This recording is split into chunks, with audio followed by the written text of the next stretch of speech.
that we do have quorum this morning. So I just want to welcome everyone. This is the July combined financial and health policy and planning subcommittee meeting. So we have a couple of carryovers from our June meeting that we're going to go over today.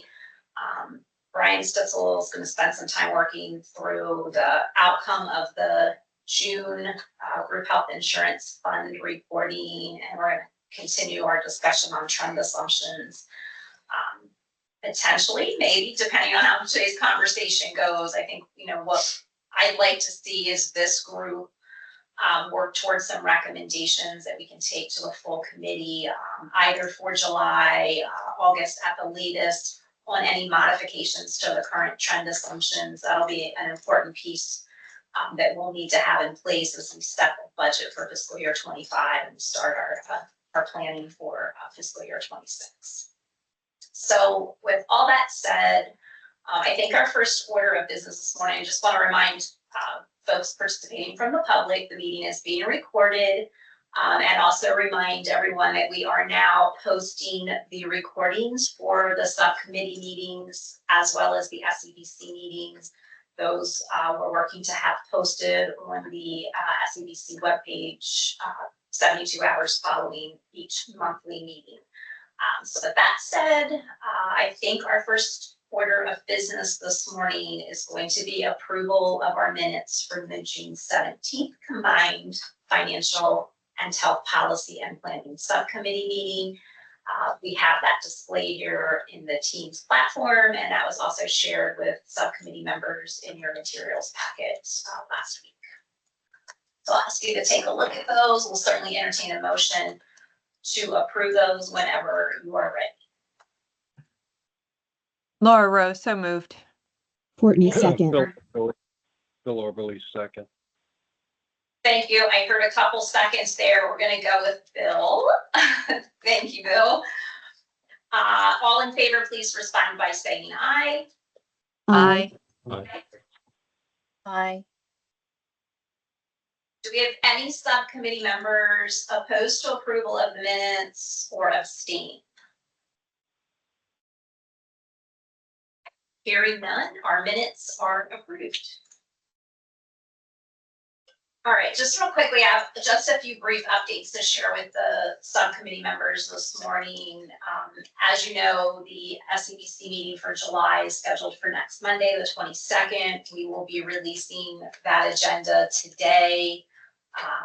Much of the agenda will include the financial fund report updates and trend assumptions discussion that we will be having this morning. We're going to talk about the open enrollment results. Continued discussion on some potential plan design changes to the employer group waiver plan that is available to our Medicare Part D plan participants. That's as a result of some changes coming out of the Inflation Reduction Act. Those changes would go into effect in January. So the proposed plan design change, which is simply to reduce the annual maximum out-of-pocket amount for the EGWIP plan by $100 from the current $2,100 to $2,000. We'll continue discussion with the committee on that and hopefully get a vote and approval on that plan design change so that we can move forward with incorporating that in our open enrollment materials. Open enrollment for the state of Delaware Medicare retirees will be held in October. We are also hoping to continue discussion with the committee, both in executive session and public session, on the potential extension of the state's contract with Securian for the group universal life benefit. That would be an extension for 1 year from July 1 of 2025 to June 30th of 2026. The committee did discuss and review in last month's executive session ongoing negotiations with Securian with regards to that renewal. We'll continue those discussions with the committee, and as I said, may take a vote on that 1 year extension at the July meeting. That pretty much covers what we will review with the committee in the July meeting. I just had a couple of other brief updates I wanted to share with the subcommittee members. We have 3 RFPs that have been released. The committee has been notified of each. The first one being the flexible spending, pre-tax commuter, and COBRA administration request for proposal that was advertised last Monday, July 8th. And 2 additional RFPs were advertised this morning.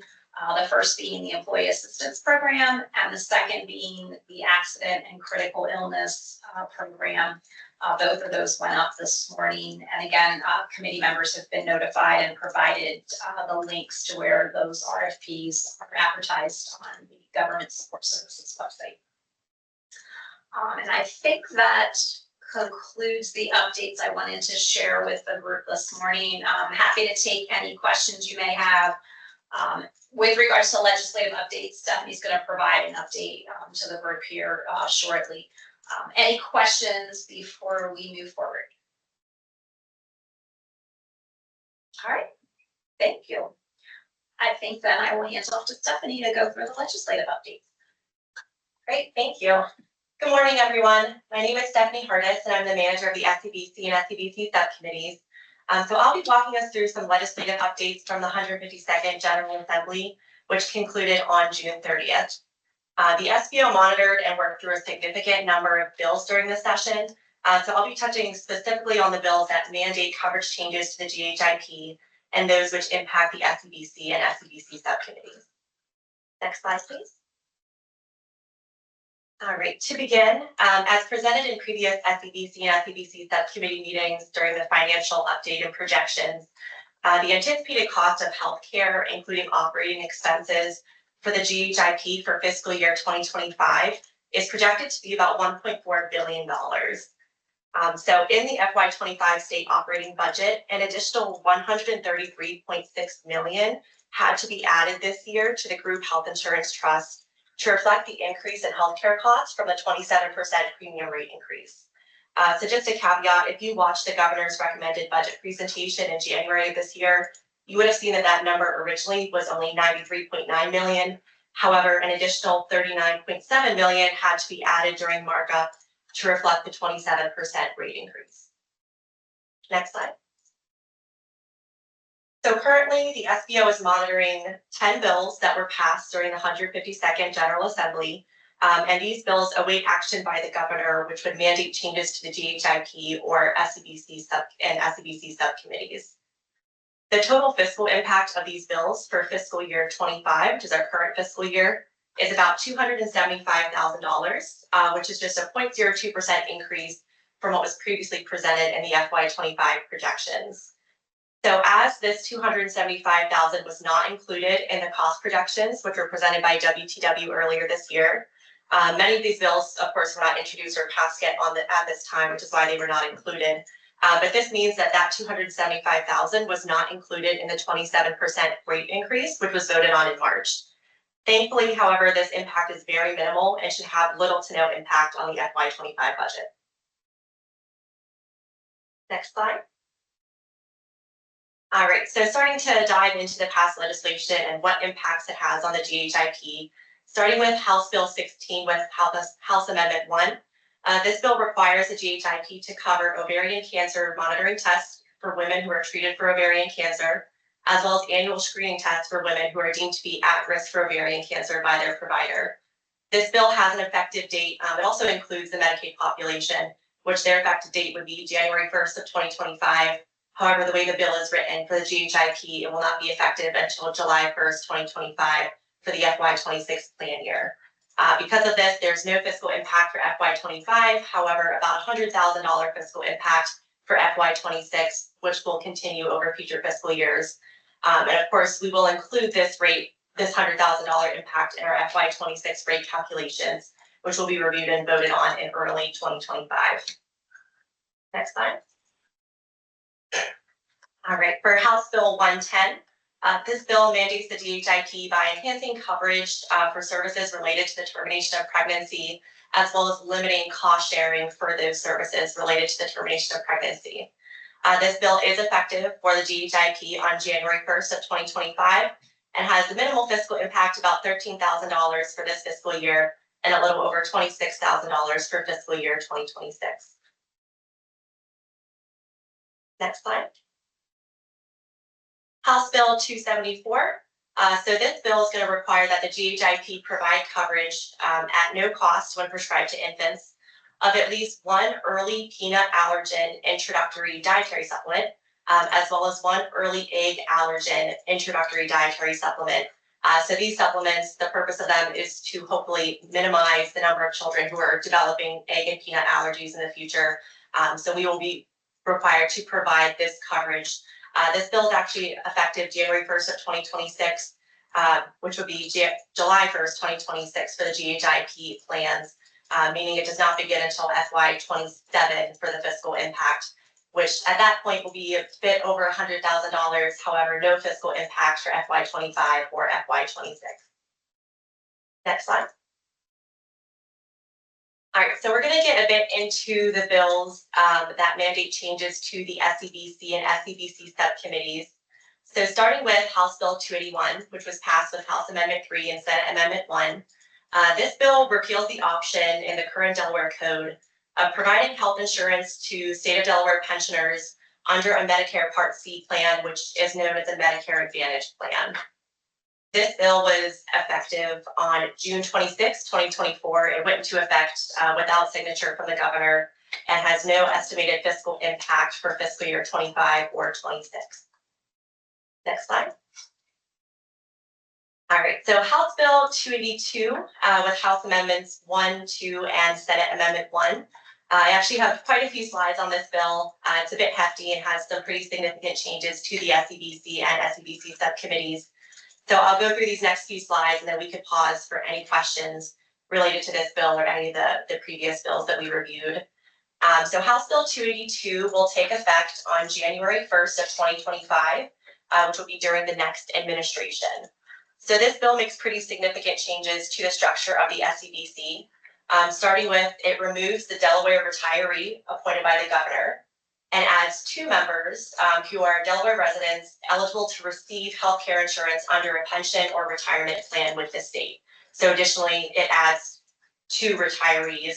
However, the appointments of these retirees will be one from the President Pro Tem of the Senate, and the second appointment will be from the Speaker of the House of Representatives. This also changes the leadership structure of the SEBC. So the SEBC co-chairs will now be the director of the Office of Management and Budget, which we currently have. That position will serve as the chair, and we will now have a vice chair elected annually by members of the committee, meaning the DHR secretary will no longer be the chair come January of 2025. And some caveats for this vice chair position, which again will be voted annually by members of the SEBC, is that this member must be a voting member of the committee. They may not be a cabinet secretary, and they may not hold a position of equivalent rank to a cabinet secretary in the executive branch. Next slide. So I did note that the vice chair must be a voting member of the committee. That's specifically added in there as the controller general will no longer be a voting member of the SEBC. So going through who the voting members will be come January. So we'll have the OMB director, DHR secretary, DHSS secretary, lieutenant governor, insurance commissioner, treasurer, the chief justice, as well as our the 2 union representatives will now be required to be 2 union leaders or their designees, the 2 retiree positions. And additional to these changes, there are also changes in the legislation which allow members to appoint a designee to serve on their behalf for the SEBC by notifying the co-chairs in writing. Next slide. So a few administrative changes that this bill also implements to the SEBC. So if the SEBC or a subcommittee is holding a virtual or hybrid meeting, as we currently are, the chair or vice chair is required to attend at an anchor location. So previously, any member of the SEBC or subcommittee could attend as the in-person representative. However, starting January 1st, it must be the chair or vice chair. This also changes for the subcommittees. The chair of a subcommittee must be a voting member of the SEBC. And there are also a few changes related to the RFP process. So the SEBC, beginning in January, must approve an RFP to select a carrier or third-party administrator for healthcare insurance services for state employees or pensioners during an open or public meeting, as well as the draft RFP must be included in the meeting materials, meaning it will be posted publicly on our website. So again, this is different, as typically this is really only reviewed after the PRC, the Proposal Review Committee process, when voting on a vendor to approve. However, this is now much prior to that process. The SEBC must approve the RFP itself prior to being posted. And on that same note, the SEBC must provide a meaningful opportunity for public comment before voting on whether to approve the RFP to select the carrier or TPA for the health insurance plan for state employees and pensioners. Next slide. And lastly, to wrap up House Bill 282. So as I stated, this bill is going to affect January 1st of 2025. This bill was actually vetoed by the governor. However, there was time left in the session, and the House and Senate both unanimously voted to override that veto. So it is going into effect, and there is no anticipated financial cost, at least at this time, to include in the budget for fiscal year 25 or fiscal year 26. So I'm going to pause and see if any members of the subcommittee have questions or wish to discuss any of these bills before continuing.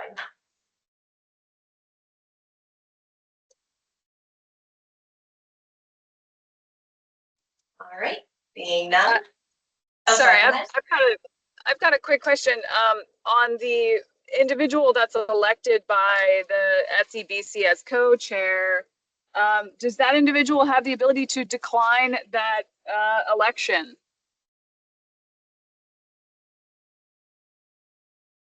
That is a great question.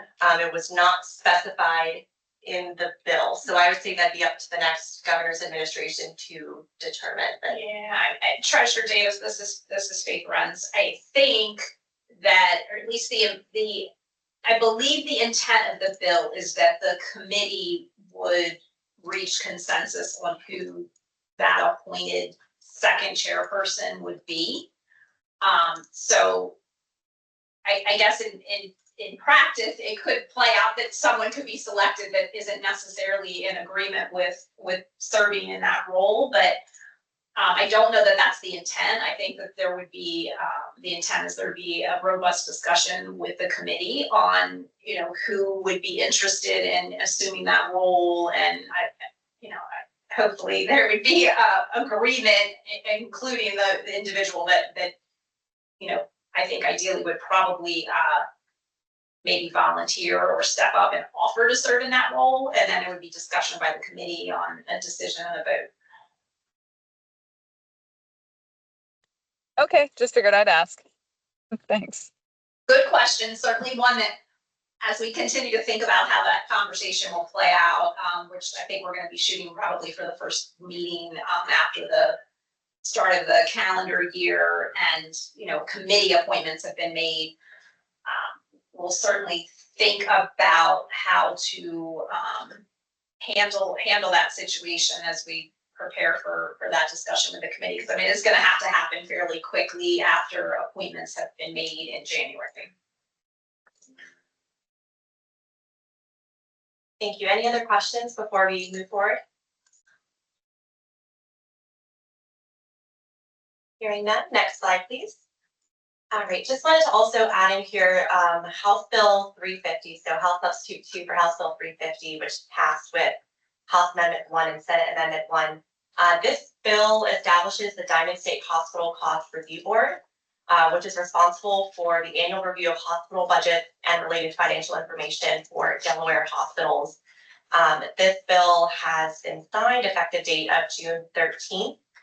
And this bill does not specifically impact the GHIP or the SEBC. However, we do expect that it will impact healthcare and the administration of hospital services in the state for the upcoming years. So something we're going to continue to monitor as this review board is implemented and as they continue and begin going through budgets as well as their process on working with the hospitals on any type of budget changes or performance improvement plans. Though again, no direct impact to the SEBC or GHIP at this time. Next slide. So going into the 3 retiree healthcare benefits advisory subcommittee bills that have passed, all 3 of these bills are still currently awaiting action by the governor. So the first bill I want to touch on is House Bill 375. So this bill makes changes to the percentage of state share that is paid by the state for eligible pensioners who are hired on or after January 1st, 2025. So this bill does not impact any current employees or any employee who is hired by December 31st of this year. What this bill does is it changes the percent that the state is paying for retiree healthcare coverage depending on the years of service that the retiree has with the state. You can see on the left-hand side the current percentages based on years of service, and on the right-hand side, that new chart is what the new years of service and percentages will be. So changing that 100% payment from 20 years of service to now 25 years of service, as well as intermittently changing the 15 to 25 years of service from 50 to 75% for a smaller portion of years to now extending those to reach that 25 years of service at 100% as opposed to 20. And I do want to note that these changes do not apply to any state employees who are subject to a mandatory retirement requirement.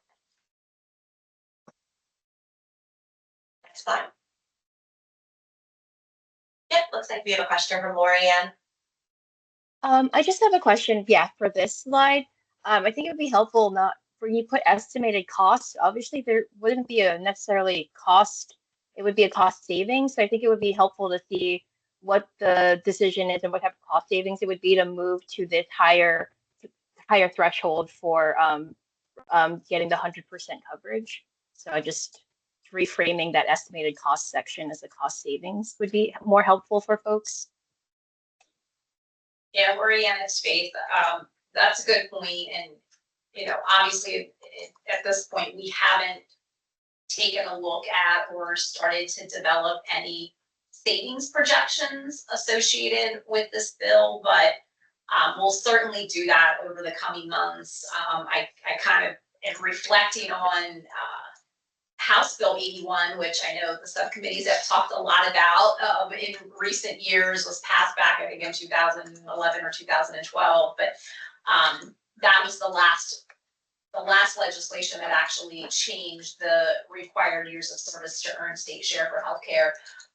We, for a number of years following passage of that bill, we were kind of monitoring, right? There were some initial projections on what we thought the bill would generate in terms of savings, and then there were evaluations done at different increments after the passage to kind of monitor what the savings actually were associated with that bill. So I envision us doing something similar here with HB 375. So we'll keep the group informed on timing on when we might have some initial projections. But there wouldn't, hey, sorry, real quick, this is Brian Stitzel. There wouldn't be any savings in FY25 or 26 because this is only affecting people hired on or after 1/1/25. So there wouldn't be anybody eligible to retire in the first couple of years. So there wouldn't be cost or savings in those first couple of years. Yeah, Brian, thanks for that call out. Yeah, we're talking about savings pretty far into the future. So. Thank you. Anything else on this bill? Okay, so House Bill 376. Again, this is a bill based on recommendations from the RHBAS. So this bill requires that the GHIP include a pensioner coordination of benefits policy for eligible pensioners who were first employed by the state on or after January 1st of 2015 and are eligible for health care coverage through if they have a new employer. This policy must be comparable to the existing spousal coordination of benefits policy. And in addition to this new coordination of benefits policy for pensioners, this bill also codifies the existing spousal coordination of benefits policy for the GHIP. This bill has not yet had any action by the governor, and it will be effective upon signature. No fiscal cost for FY25, however, do want to note that to implement and ensure compliance with this bill, DHR determined that we would need one additional full-time employee for an estimated cost of $70,000, including salary and health benefits, and as well as other benefits. And the SBO will be requesting funding for this position in the DHR FY26 budget. Next slide. Great. House Bill 377.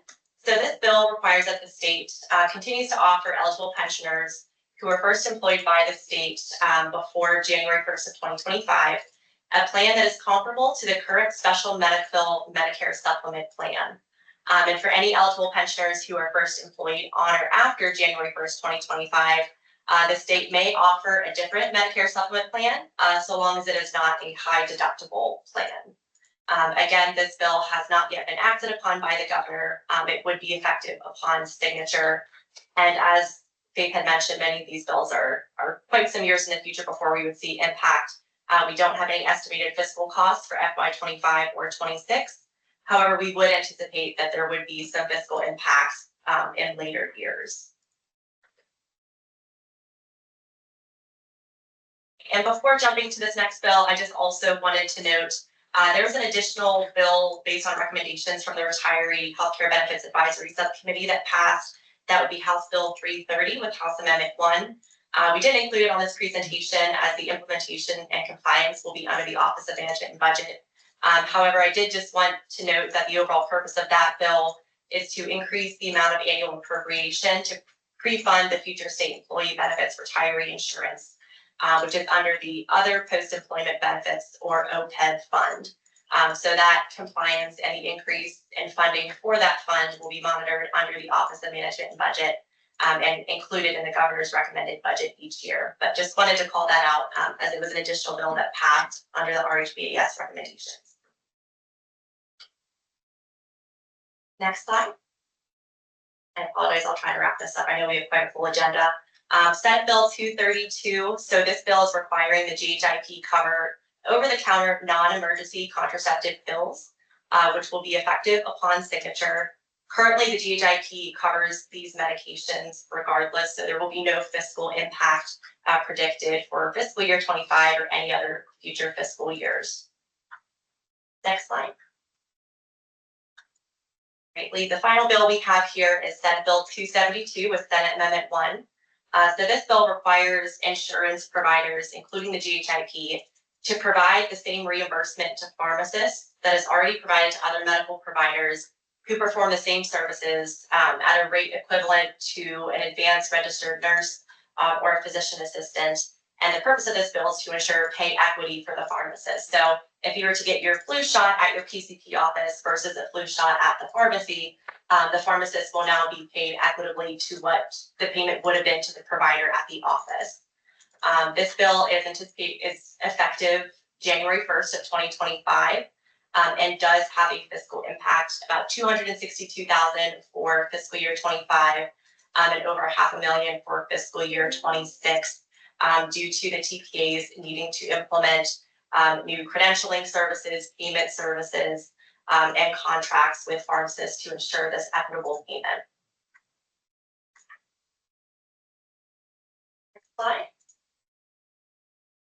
All right, so that is all I have for today on legislative updates. This presentation is also going to be presented at Monday's SEBC meeting by Secretary Claire DeMatteis. So the SBO is going to continue monitoring these bills, which are pending action from the governor.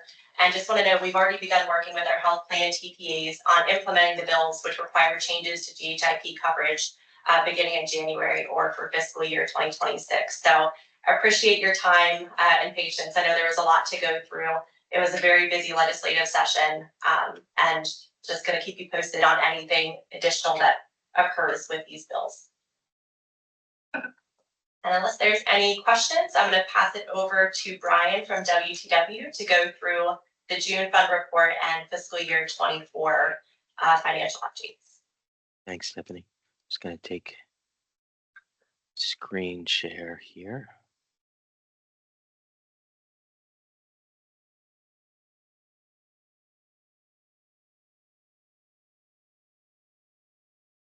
Can everybody see my screen? Is the presentation up? Thank you. Yeah. Appreciate it. So jumping right in. So now we have the full FY24 results. June specifically, The deficit increased by $3.8 million, predominantly driven by a continued catch-up of claims experience over budget from the Change Healthcare cyber attack.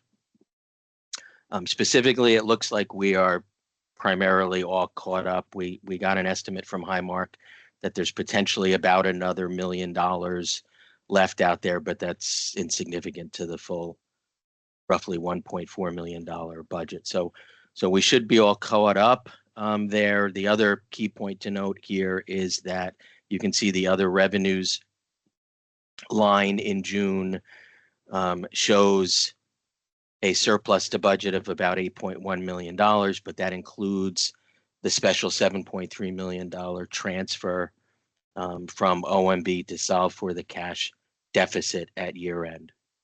So that's reflected in these June results. Otherwise, June would have been much worse to budget, again, primarily due to the fact that the claims experience was higher from the catch up on the Change Healthcare cyber attack.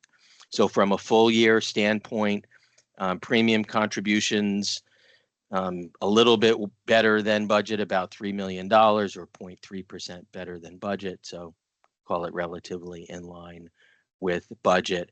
Other revenues, $13 million better than budget, but again, that also still includes the $7.3 million transfer from OMB.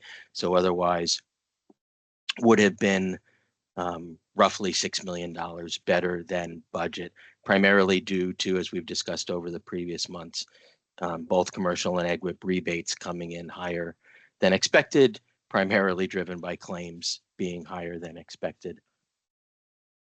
Claims came in for the full year about $17 million worse than budget, primarily due to both surgery plus claims being much higher than expected, and obviously the GLP-1 drugs coming in significantly higher than expected, which we'll talk a little bit about more later. And then expenses about $1.9 million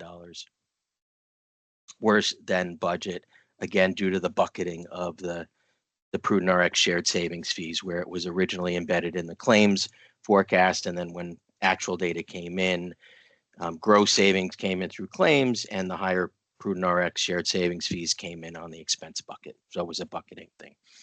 So all in for the full year, about a $2.7 million deficit. But again, that includes the $7.3 million one-time OMB contribution. Otherwise, would have been about $10 million worse than budget. For the full year, you can see, thanks to the $7.3 million contribution, the fund ended with about $100,000 cash balance. So not zero, which was the goal of the $7.3 million transfer. So we kept the fund in the black for the year.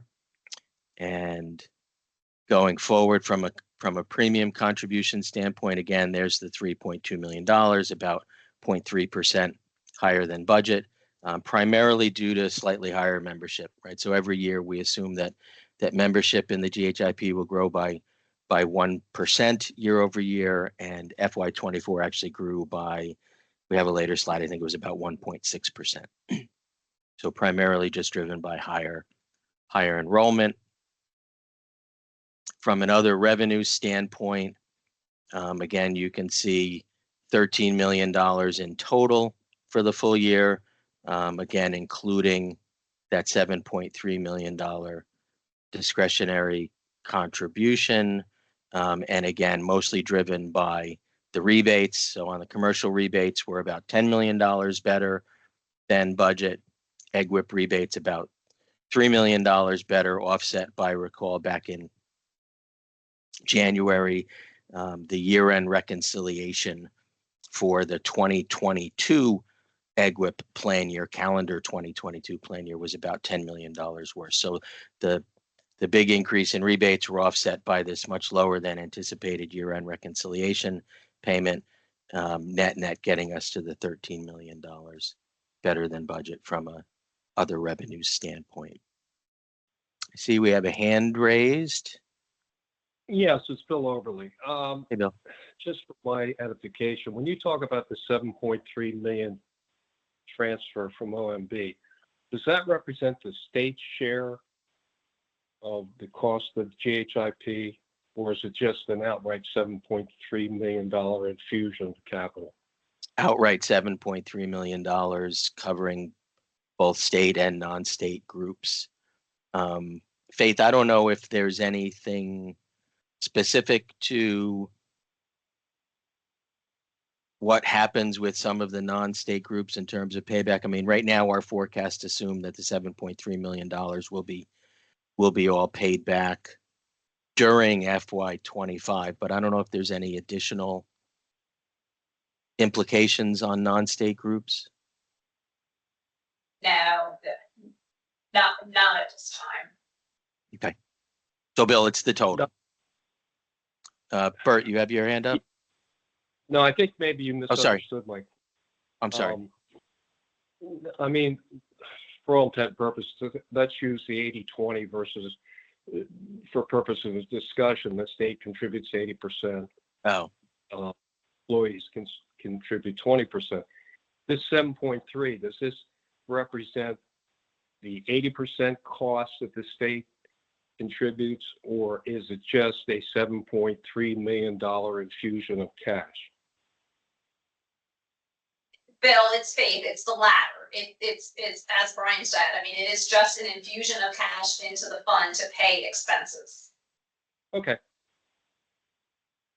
Thank you. You're Sure. welcome. hey Bert. Thanks, Brian. I'm not sure that this is the right time for this question, or whether maybe this should go to Faith, but $100,000 at the end of the year is not much of a margin, right? And I looked at last year, last July, on a monthly basis, we were $11.3 million upside down, right? Yep. So I guess my question is I haven't seen the monthly budget yet for fiscal 25 and didn't know if, given that small margin and that trend from last year, whether we're contemplating another transfer would be needed for this July. So the fund is able to go negative during the course of any year. The only implication is that it can't be negative at the end of the year, which is why the 7.3 million went in. You're right? If you look at this, months go up and down because certain revenue components, rebates, for example, only come in quarterly, right? So it is possible, we haven't set the FY25 budget monthly, but it is very possible that July may be negative, maybe not, right? Because we have that big 27% increase coming in, but some of those premium contributions are certainly lagged. But having said that, we're expecting, all other assumptions being realized, we're expecting to end FY25 at a fairly significant cash surplus. So while it may, at the beginning of the year, may go negative, that is okay. And as of now, it does not look like we have any risk of the fund going negative at all by the end of FY25. Okay, thank you. Or forward. Yep. Sure.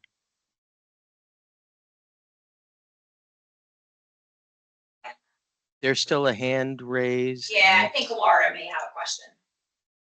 Thank you. Can I Oh, there- clarify that? Did I hear that the 27% increase, part of that will recoup that 7.3 infusion? Is that That's correct. okay? I just want to make That's sure I right. heard that correctly. Yeah, Thank you. When we get to this, and we'll go over it again when we get to the slide, but specifically you can see the $7.3 million coming in here in FY24, and then the payback of it applied against the FY25 expenses. Thank you. Sure.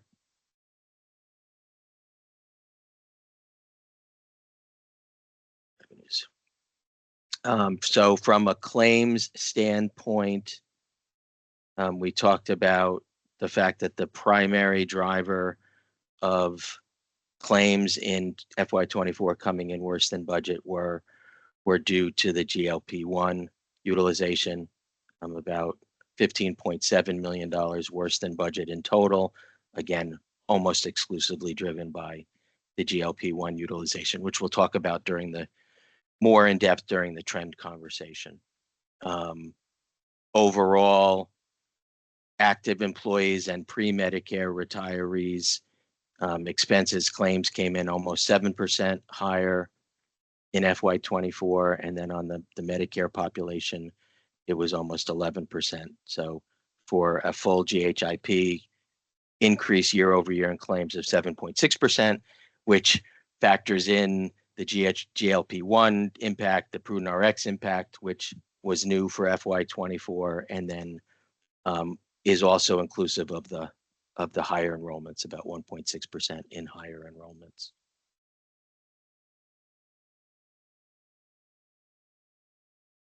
So this is a slide that we'll continue to provide. It was a request of one of the subcommittee members a couple of months ago, so we'll continue to provide this update going forward. But from a standalone pharmacy standpoint, we can see that from a gross claims before rebates, the commercial plan increase was 10.3% year over year. The EGWIP was 11.3% year over year, so roughly about the same. But the increase in rebates, partially driven by the GLP-1s, which tend to have higher rebates than the non-GLP-1 drugs, and also driven by the higher utilization, both on the commercial side and the EGWIP side. Rebates increased by a much higher percentage, 21.9% EGWIP, 25.9% commercial, which therefore dampened the overall net increase after rebates for both plans down to 1.6% on the commercial side and 7% on the EGWIP side. So we continue to forecast gross claims and rebates separately. So positive from a rebate standpoint. From a GLP-1 claims standpoint, we show results separately for GLP-1s for weight loss and GLP-1s for diabetes. Weight loss coverage went into effect for FY24, so that's why there's no prior experience, although we did have coverage for them prior to FY24 for diabetes management.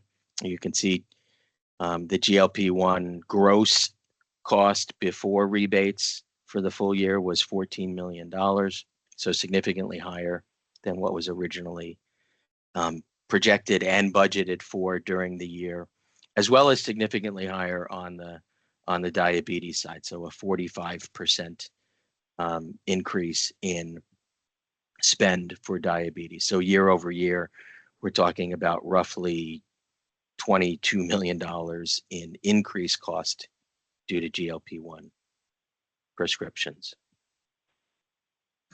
We'll dive a little bit more into that during the trend discussion, because I think it's a significant driver of what we're looking at from a trend standpoint going forward. Bill, you have a question? Yeah, I do. My understanding in terms of prescribing GLP-1 medications, that there has to be, you have to be beyond a certain threshold in BMI, plus have one comorbidity. And if I'm wrong, please correct me, but there are standards in place. And I guess my question is, do we have any mechanism in place to establish whether prescribers are following those FDA standards? So yeah, please go ahead. I think that was. Yeah, Brian, I was going to ask Stephanie to respond to Bill's question. Yeah, absolutely. That is correct, Bill. So anyone that has a BMI under 30 has to be at least 27 of a BMI. They are required to have an additional comorbid condition that is related to being overweight or obese in order to get the medication. If they have a BMI over 30, that additional requirement is not there. They just need to have that BMI over 30. And as far as to ensure that, you know, these individuals are the ones getting the medications, CVS does have a pretty rigorous prior authorization process in place, which includes having an attestation by the provider, signing, attesting that their patient does meet all the criteria in order to receive the medication. They do have that BMI criteria and meet the additional diagnoses if applicable. So we do have that process in place. It does follow the FDA recommendations. And at this time, there's no indication to change any of those prior authorization criteria or the utilization management criteria. Okay, thank you.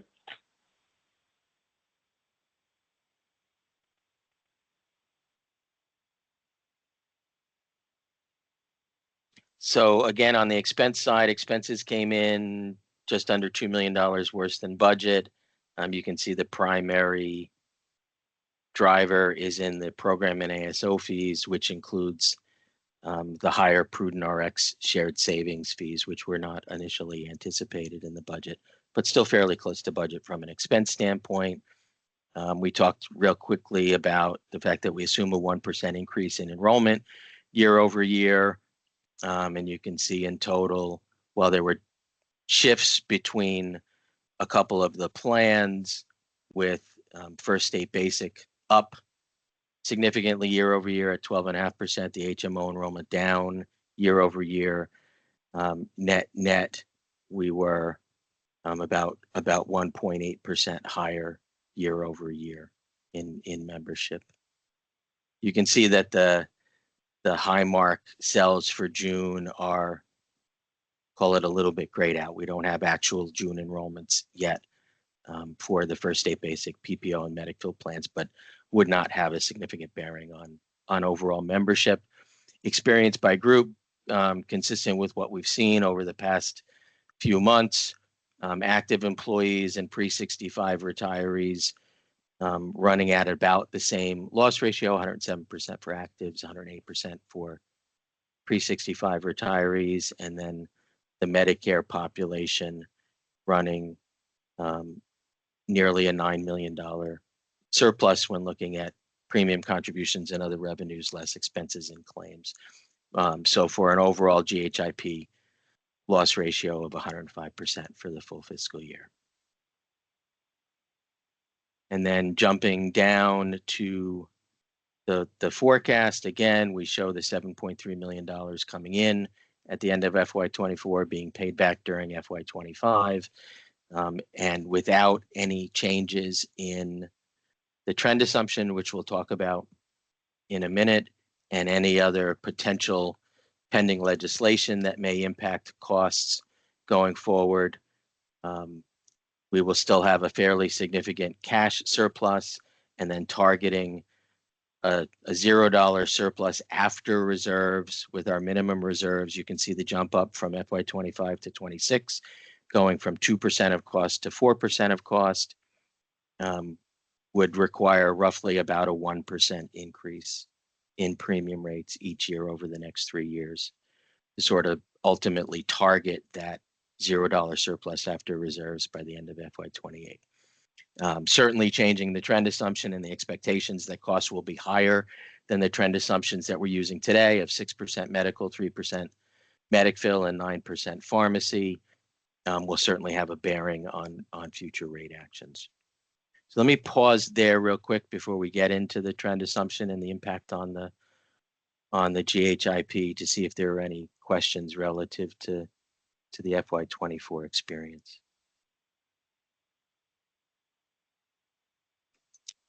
Hearing none, jump over to trend. There's a lot of background up front in terms of how we go about setting and recommending a trend assumption, what the underlying root causes are for impacts to trend high and low. These slides are the same as were presented previously when we started the trend discussion for FY25 going forward. The key point here is that trends were up in FY24. Trends are expected to continue to be up in FY25 and later, with a significant distinction between plans that cover GLP-1s for weight loss versus those that don't cover GLP-1s for weight loss. you can see generally a recommendation that there be a 3-point spread between plans that do and plans that don't cover GLP-1 drugs for weight loss. There is also sort of emerging guidance around whether trends should be set separately for specialty medications versus non-specialty medications. Specialty continues to be obviously a big driver in costs year over year. On average, we see specialty medications now exceeding more than 50% of the cost of prescriptions, although for the GHIP, I believe it's still in the 40s. But it's a significant trend. Still not seeing many employers splitting out their trend assumptions between specialty and non-specialty. So I don't know that it's something that we necessarily need to do now, but we certainly could or could continue to monitor that into the future. Again, I'm not going to spend any time on the next bunch of slides. They're the same slides that we went over previously. Again, talks about the different components of trend and the impacts of those components on the overall setting of the trend assumption. From a GHIP experience standpoint, we now obviously have the full FY24. So you can see we've added in the full experience. So from an active and pre-65 medical standpoint, on a per member per month basis, so normalizing out that 1.8% increase in enrollment, FY24 was 4% higher than FY23, and a little blippy, right? You see some ups and downs, a couple of big years. The prior 4-year average is 8%. Our current assumption is 6%, but generally we're running in that range. So would not recommend a change in the 6% trend assumption for the pre-65 retirees and actives combined. From a prescription drug standpoint, you can see we've seen both on the active and early retirees as well as the medic fill on the EGWP side, fairly significant drug trends. Having said that, there's a lot of ins and outs going in affecting that, right? Prudent RX savings coming in FY24, which actually helped the trend assumption, but then the GLP-1 expenditures significantly exacerbated the experience that we're seeing. Right now on both populations, the assumption is a 9% trend.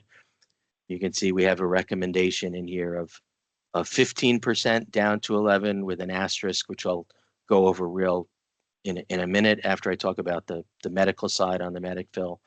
And then on the medic fill side, you can see over the last few years, we've seen experience a bit higher than the 3% current assumption that we're using, 4% in 21, 6% in 22, 5 in 23, 6 in 24.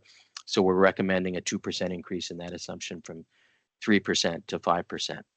Now, specifically on the prescription drug side, recall when we looked at the FY24 results, the top half section is that same data, right? $14 million, excuse me, in GLP-1 expenditures for weight loss, which you can see ratcheted up over time because coverage for those drugs first went into effect in July, versus the GLP-1s for diabetes, while also ratcheting up, were already in place for FY24.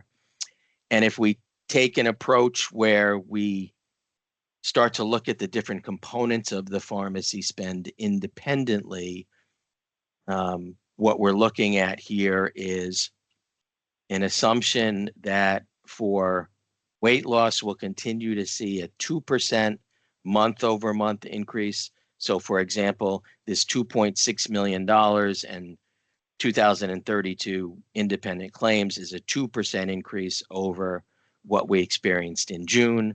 And if we assume a 2% increase each month going forward, which seems to be reasonable, hopefully not aggressive, because you can see in FY24, we saw an 18% monthly increase, but again, it's leveraged by the fact that they weren't covered initially in FY24, but even at the end of FY24, we saw 45% in March, 31% in April, 23% in May, 6% in June. So we're still continuing to see some fairly significant increase in utilization of GLP-1s for weight loss.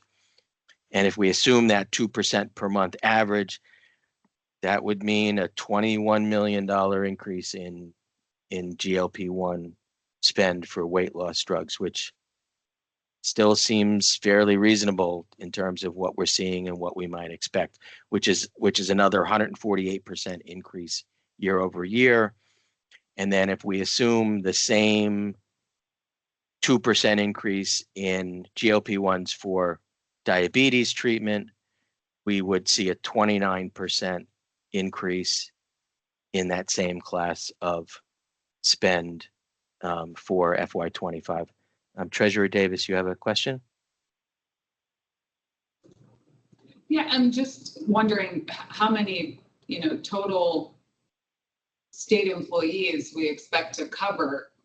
Partially, part of my reason for asking is I know personally my BMI is not over 30 and I don't have any concomitant diseases. So I know I myself wouldn't be in that category, but 27,000 claims seems like a lot. So it's roughly 2,000 claims per month, right? So we think 2,500 people roughly by June, FY25 by June, and similar numbers for anti-diabetics. Am I right? That's right.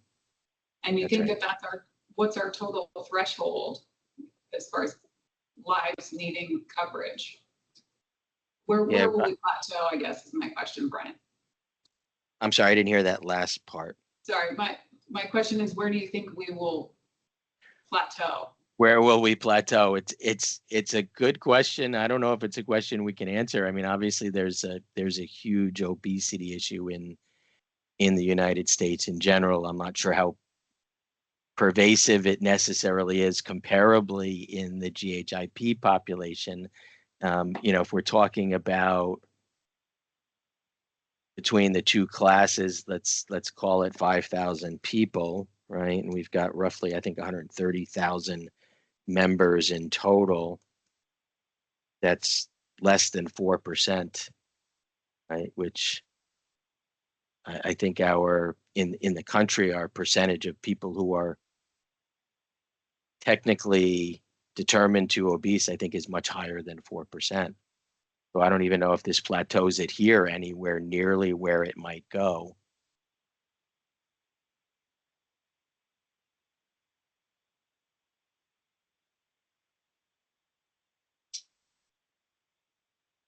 I'm concerned, honestly, still, Treasurer, that the 2% per year and the 25, 26 on the weight loss side may not even be enough. Right. Matt, you have a question?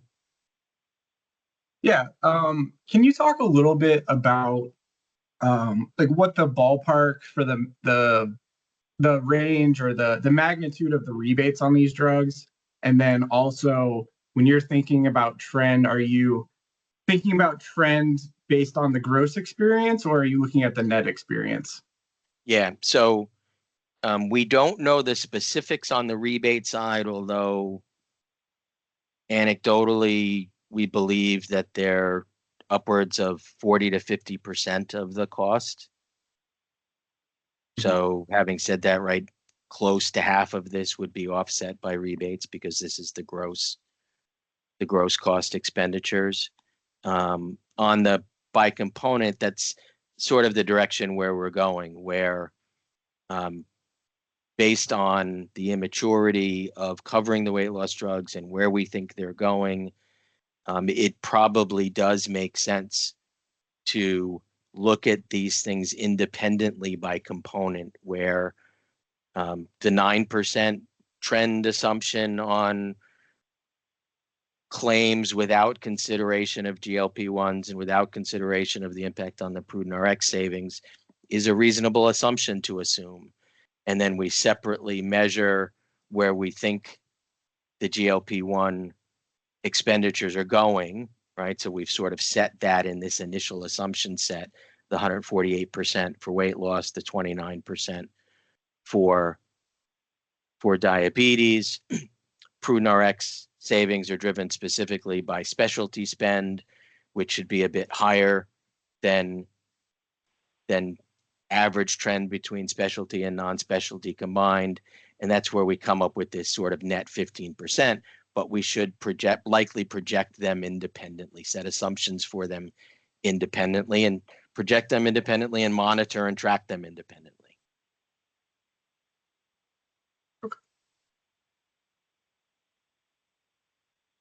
Bert? Thanks, Brian. Hey, just a quick question for you on that last chart you had. Can you, so the term claim is a prescription being filled, right? That's right. So it's really not the number of people, it's just number of scripts that are being filled. And do you know, like, is that a monthly script or is that in general?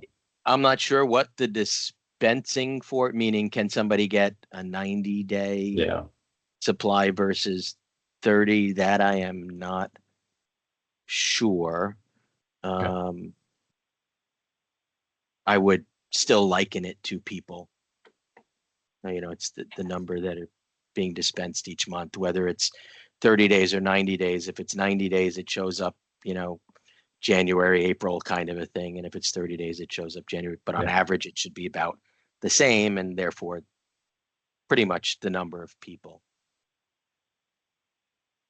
I don't think people are getting more than one GLP-1 drug simultaneously.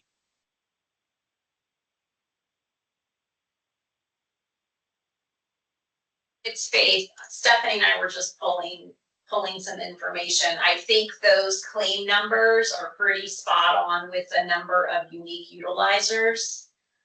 Okay. That would make sense. Yeah. Yeah, they match this. Treasurer Davis? Yeah, I mean, so to the discussion on the next slide, sort of talking about breaking out more explicitly the impact of prudent RX versus specialty medications and that sort of thing.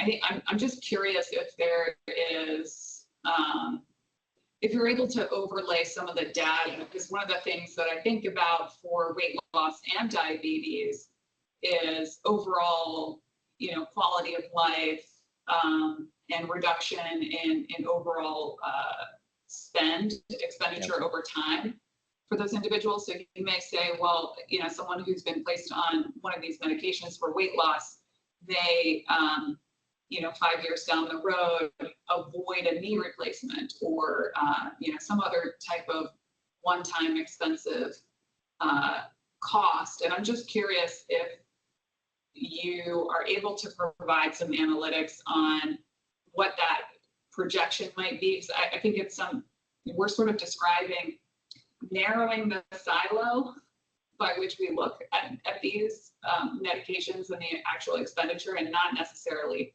broadening its true impact. So I'm just curious if we have the ability to overlay some data at some stage, really to kind of quantify the importance of versus, you know, versus is this really a value add covering these medications? So I think that's what we're getting down to. Yeah, so there isn't any data available yet. It's certainly sort of way too soon. I think that was, you know, obviously that was the big question early on in terms of, is the long-term efficacy of these valuable enough to offset the cost of covering them? It seems like we're hearing more and more that the answer to that question is actually going to be yes, which is obviously a good thing. But it's too early. There've been no studies in terms of what the, call it, depression on overall medical spend will be by covering these drugs for this class of people. But that's where we'll start to see it. I'm just not sure how long that's going to take.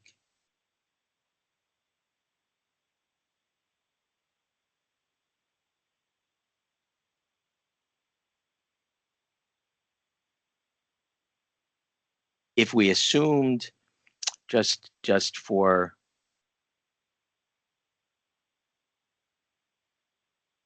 quick look at stuff, right? When we look at medical spend, so in total we have 620, 700, little more than, I'll round, a little more than $700 million in medical spend. So every percent reduction in medical spend is only $7 million, right? Versus the huge increase in spend from GLP-1s. So we'd have to, in that sort of scenario, we'd have to see a pretty sizable decrease or a sizable improvement in overall health status to offset the added cost of the GLP-1 drugs. Now, maybe this is a little bit overinflated again, because we've got roughly 50% rebates. Right. But you sort of start to gain the magnitude of what we're talking about here. Yeah. Yeah, but I mean, again, factoring in those rebates, which you don't see on medical spend, while we get, reduction because we've negotiated claims through our insurance providers. It'd be nice to get a sense of that overall. Yeah, as information starts to come out, probably over the next year or two, we'll certainly continue to keep it on the radar and present what we can get to the subcommittee.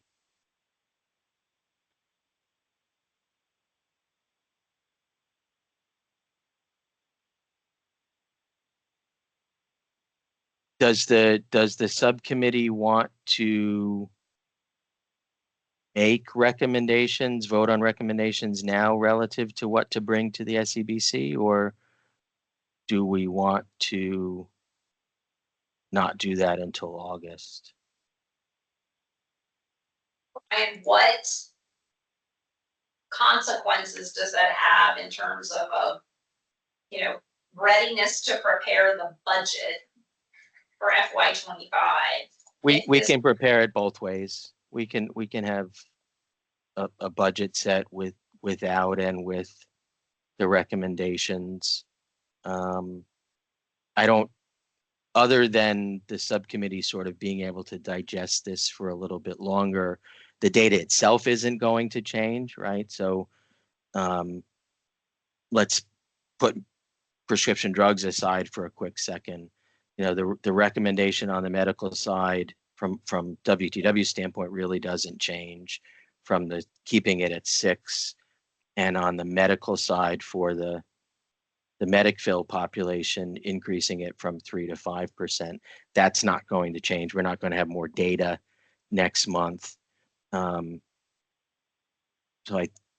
it's the same that we presented a couple of months ago when we started the conversation about trends. So I think it is something that could be. And recommendation would be from a prescription drug side to set assumptions separately for each of these components, and then obviously track them, monitor them going forward versus a static overall average net trend assumption. That's certainly something that maybe the subcommittee has further questions about, or wants to see other data, or wants to look at specialty versus non-special, so that I'm not sure about. But in terms of timing from a budget, we can still meet the August deliverables. We'll just be prepared both ways.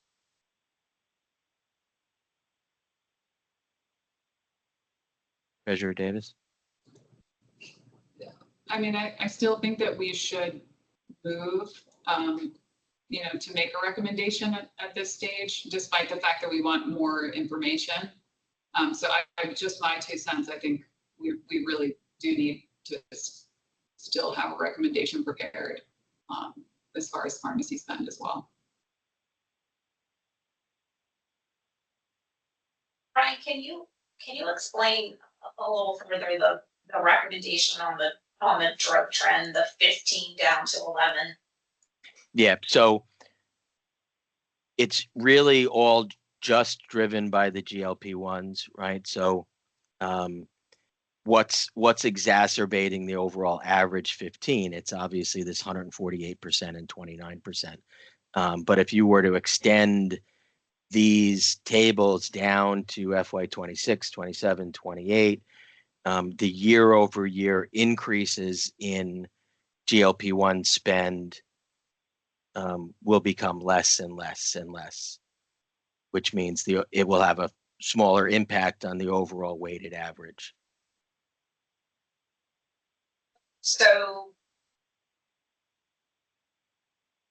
what potentially, based on what you presented to the subcommittees this morning, we would be recommending to the SEBC specific to fiscal year 25 would be setting the active non-Medicare pharmacy trend at 15%. Well, what we would be saying is our recommendation is to keep gross spend without consideration of GLP-1s and prudent RX savings at 9%, have a 148% increase in GLP-1s for weight loss, meaning approve this assumption set, a 29% increase in GLP-1 spend for diabetes treatment, therefore this assumption set, and then an 11% expected increase in prudent RX savings. So it's really approval of these 4 independent assumptions, which would then weight out to an expectation of a 15% increase in overall pharmacy spend. Thank you.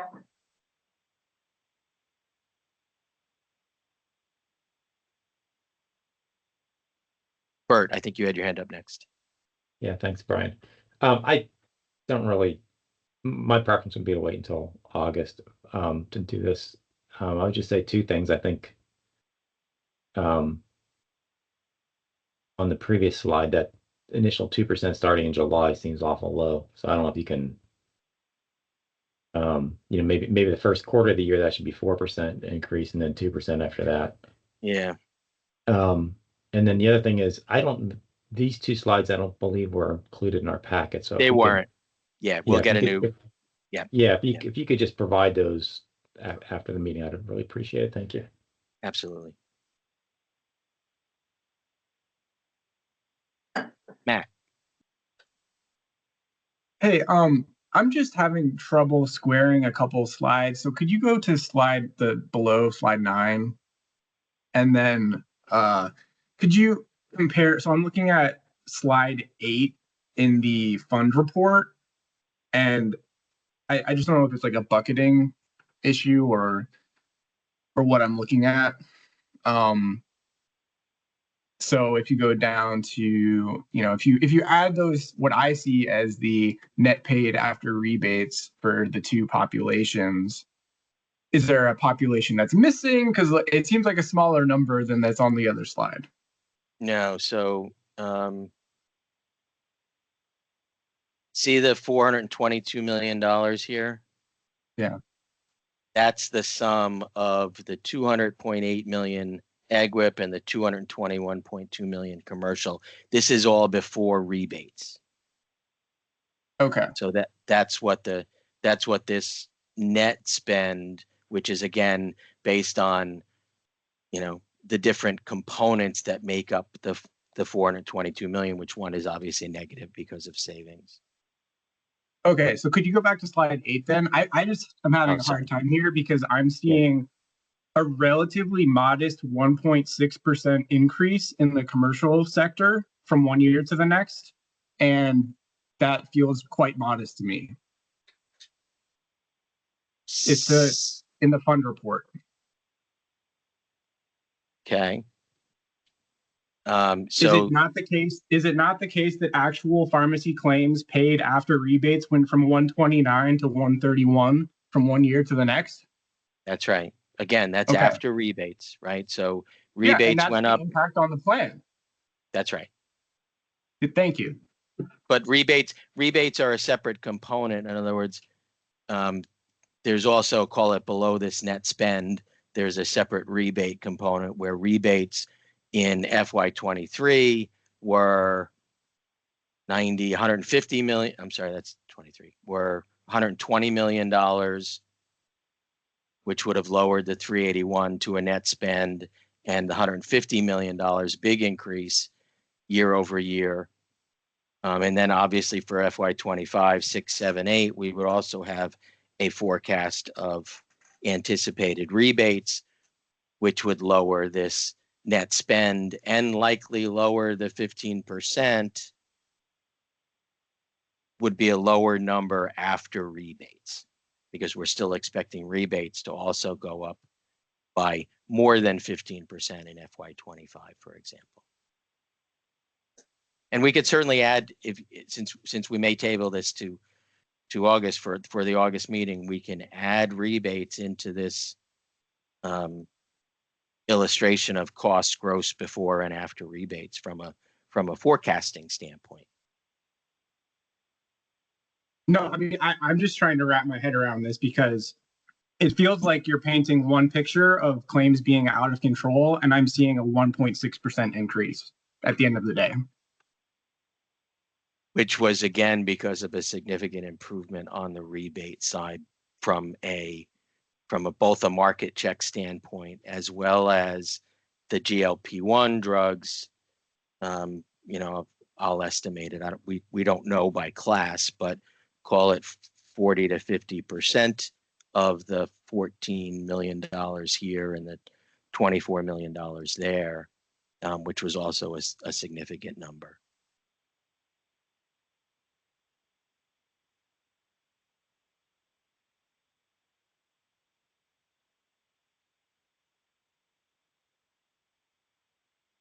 It's not that we're trying to paint a picture either way. It's that we're trying to set assumption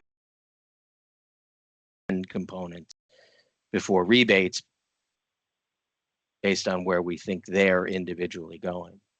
No, I understand that. I totally appreciate that. I just think that ultimately it's important to have a picture of what the bottom line net impact to the plan is so that we're not setting unrealistic assumptions. And yes, we need to have, for cash flow purposes, of course, we need to know what's happening. But if at the end of the day, the net impact is significantly dampened by these rebates, that's something we need to know. Right. Agreed. We can add that in for sure. Bert? No, I was just agreeing with Matt. If we can have that for that side of the equation for absolutely, the next meeting, well, I think that does tell a different story. Absolutely.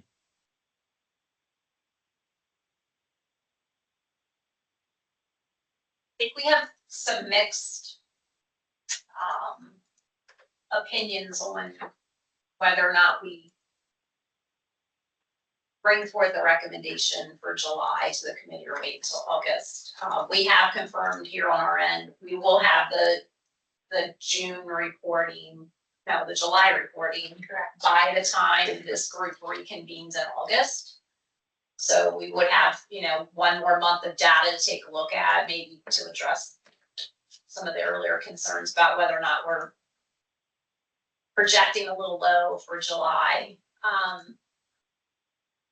Other than Treasurer Davis, is there any other subcommittee members that feel strongly that we should bring this forward in July?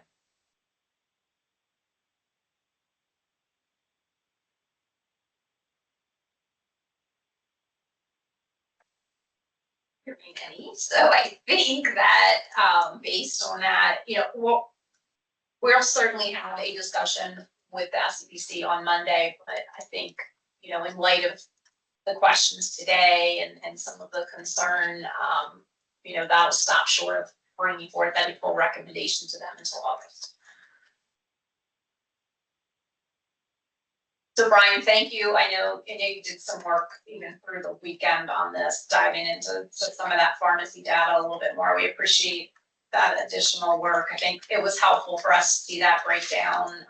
I do think we've gotten to a good place in terms of the various components of the trend discussion. Okay. Any other comments or questions from subcommittee members before we move to the next agenda item?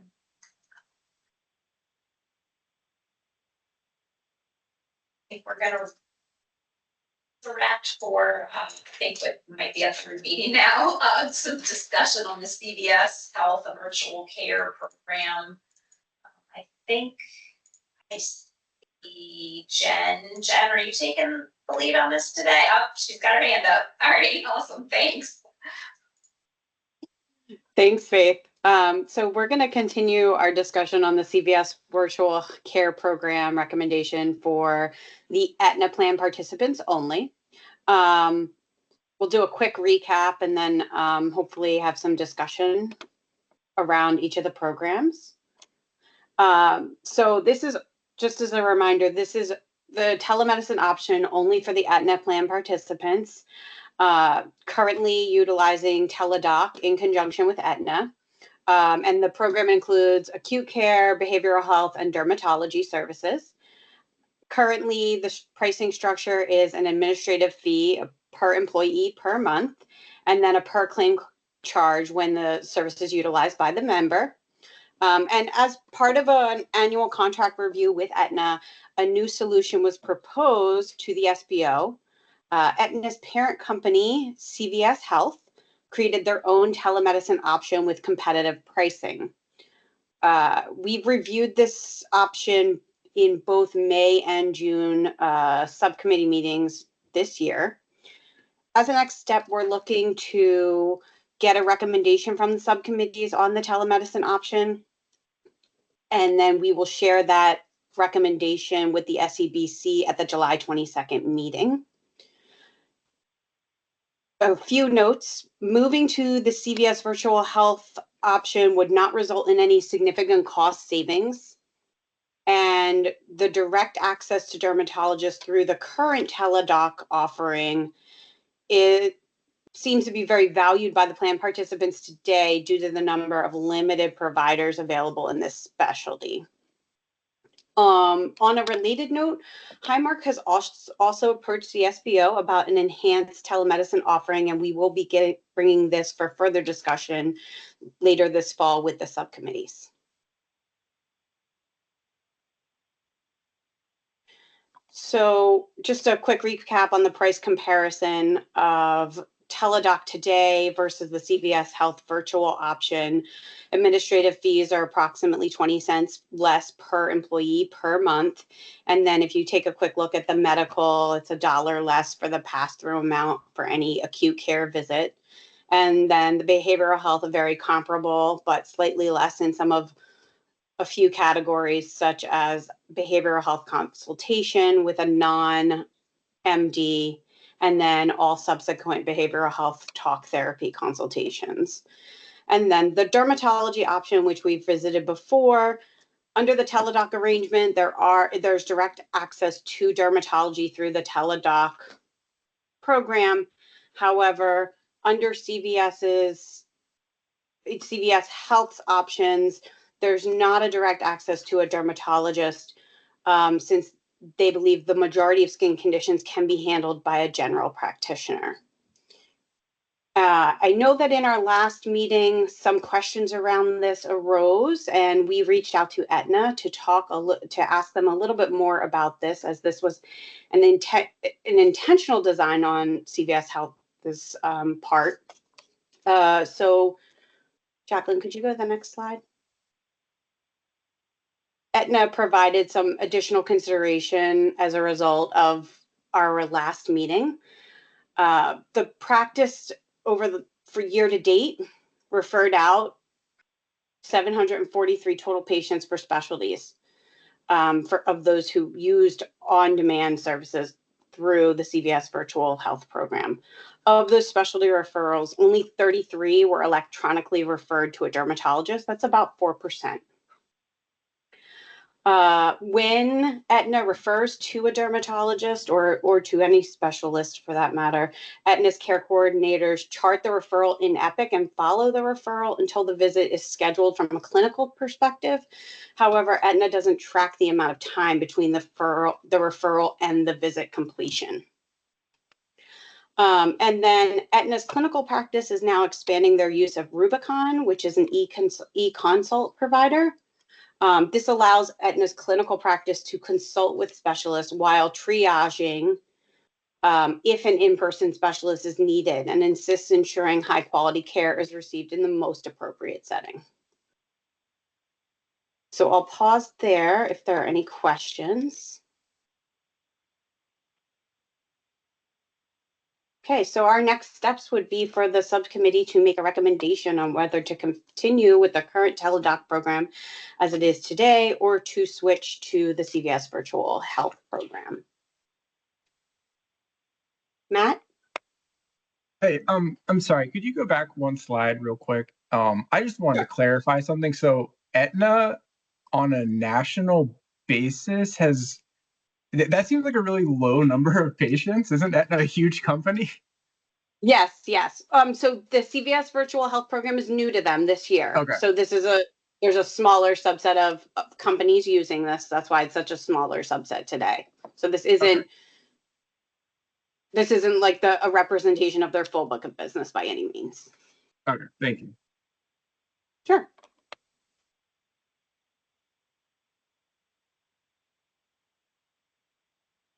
Any other questions?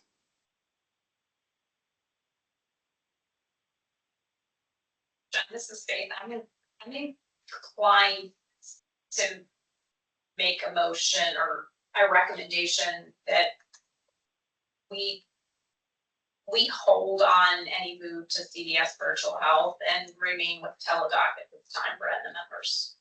I don't know how other subcommittee members feel, but would be interested in thoughts.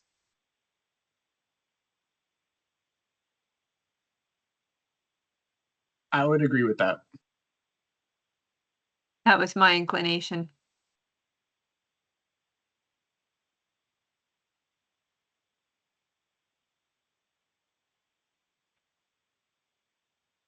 Okay, so it sounds like the majority would like to stay with the teledoc program and possibly explore this in the future, but not right now.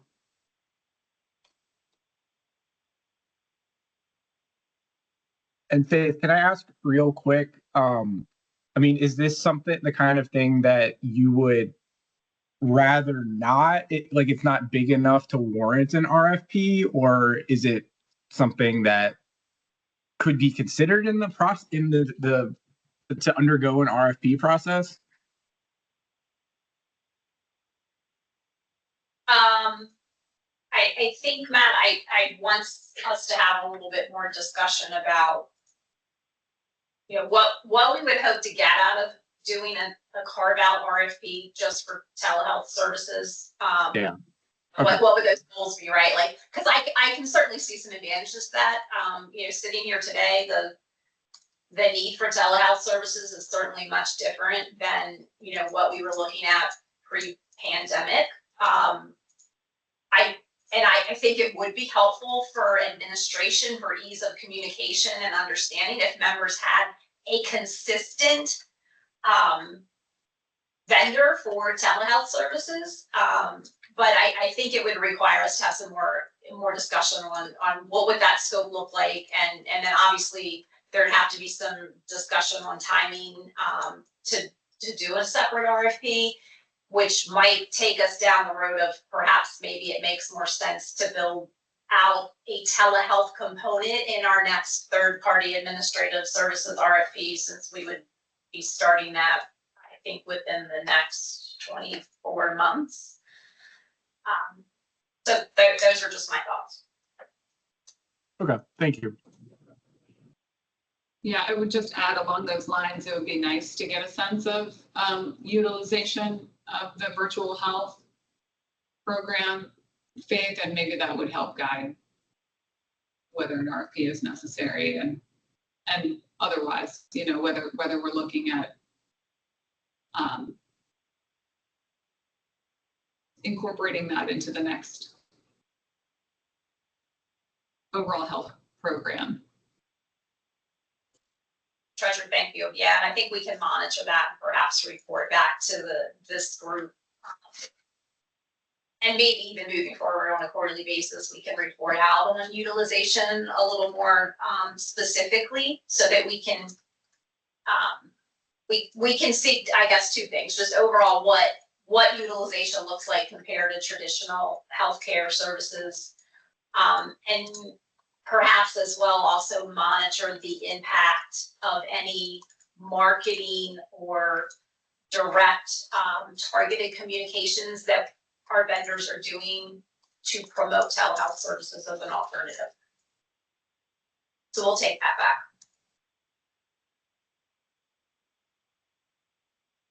Great.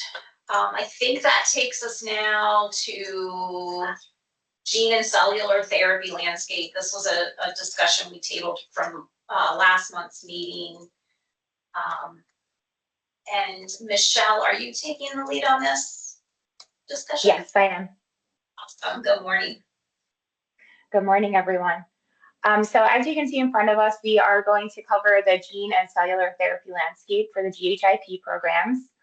We have a brief list of items we want to cover today, so we can move on to the next slide. So we're going to start by giving an overview just to give some background. I know this was presented briefly last year, and just give that context to everyone in case any of you did not have that detail, as well as add anything that has evolved over the past year. Also going over the cell and gene therapy approvals and that kind of pipeline coming from 2024 and into the future. The PBM and health plan driven offerings relevant to the state. Giving an overview of the cell and gene therapy coverage for the GHIP. And then the next three bullets are primarily those different offerings that apply in the case of the GHIP. So that is Aetna's GCIT network, the Synergy Medication Collective for the Highmark members, and then stop loss insurance through CVS. And that's specific to cell and gene therapy. So first, we'll start with our overview of the cell and gene therapy. So there are 4 different therapies you'll see here on the left-hand side. So your cell therapy, gene therapy, gene-modified cell therapy, and immunotherapy. While there are some differences in the methods of how these therapies are delivered, all of these types of therapy involve introducing a new genetic material into the cells of the patient. And then the primary goal of that genetic material is to help the body make cells that can either prevent, treat, or fully resolve the condition. These therapies come in forms of injectable drugs. There are several examples here on the page focusing on stem cell transplants. And then Zolgensma is specific to spinal muscular atrophy, and Luxturna treats diseases of the retina. There are various items here also focusing on lymphoma and leukemia, which are resistant to other treatments, and this is another treatment that allows for that to be treated. The one thing I would like to point out as well is that a lot of these drugs are administered, or therapies are administered in a way that is a one-time treatment versus having treatment multiple times, as you do with a lot of other treatments for these conditions that can take a long amount of time. The genetic testing, so this listed at the bottom here, we wanted to reach out because it should be required in order for cell and gene therapy to be administered. And we wanted to confirm that both Aetna and Highmark do cover this under their medical plans for the state to ensure the patient has the exact gene variation targeted by the drug. We did reach out to both Aetna and Highmark, as I just mentioned. Aetna did confirm that they have a process in place for this, and we're still waiting for Highmark to confirm that as well. But I'm assuming that it would be the same, but we will circle back if that's not the case. There is the risk of immune response to a foreign material in the body, and the long-term effects are currently being looked into. It's still unknown if there's any impacts of the gene editing that takes place from these therapies. that is an overview of the background. And then the next slide goes into our, our pipeline of the specific therapies. So this has started following, sorry, give me 1 second here. This has started in 2017, the timeline. And as you can see, multiple therapies have been released over the last several years and going into the future, of course. The pipeline here shows 33 currently approved therapies by the FDA. They're also expecting between 10 and 20 therapies to be approved every year starting in 2025. This is a very robust pipeline, both historically and going forward. They're very expensive therapies, as you can see, but as I mentioned, most of them are a one-time dose that is required in order for this to be effective for the patient. What I did also want to highlight to the group is that currently there are no utilizers between Highmark or Aetna at the moment, and we've been tracking this between Aetna and Highmark to date.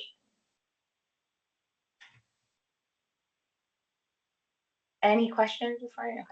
Okay. So the PBM and health plan driven offerings relevant to the state. So for Aetna, you'll see here on the first line that they have the GCIT. So this was covered primarily in the meeting last year. All three of these options here, meaning Aetna, CVS, and the Synergy medication, are programs intended to help mitigate the cost of the CGT medications. It reflects the available programs offered by the GHIV vendor partners only. There are other PBMs and medical carriers that offer their own programs as well. You'll see here, it lists the specific products that are covered next to each program. And it also goes into some details of the components on the right-hand side.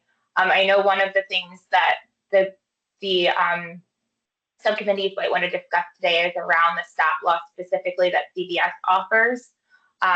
There's various levels here, so you'll see the 30,000, 250,000, and 400,000 that can be quoted at the client's request. There is existing members will not be lasered, and it is not offered with an existing stop loss in place.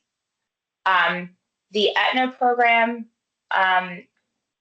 I think the primary thing to focus on here is that they're negotiating with the providers for pricing, but you must be going to a Aetna specific provider in order for this program to be utilized. Synergy, so this is the last program listed at the bottom. This is from Highmark specifically. Details regarding this program I will go into in a couple slides because I know this is a little newer to the group. It started in 2024, 1/1/2024, for all Highmark employees and their dependents. But there is some additional pieces that will be discussed later regarding a navigation program that starts in 2025. So I'll get into that shortly as well. Okay, so I think we can move on from this slide as well, unless there's any questions. So the cell and gene therapy coverage for GHIP, both of the medical carriers currently have utilization management protocols in place. This is specifically regarding their site of care steerage, as well as the prior authorization being required. Both of the carriers have designated centers of excellence for the cell and gene therapy treatment. And it is covered under the GHIP for Highmark and Aetna for non-Medicare plan participants. Medicare does cover some cell and gene therapy, specifically under Medicare Part B. And as I mentioned on the previous slide, this utilization of these therapies under the GHIP is very low. At the moment, it's currently not used from Aetna or Highmark, but there is the possibility that at least one additional CGT may make this possible in the coming future. So that's around the Hemgenix for hemophilia, which was approved in November of 2022. And the pricing behind that is $3.5 million for a one-time administration. This does, of course, because it's a one-time administration, it removes that ongoing treatment cost, but it is a very large cost upfront.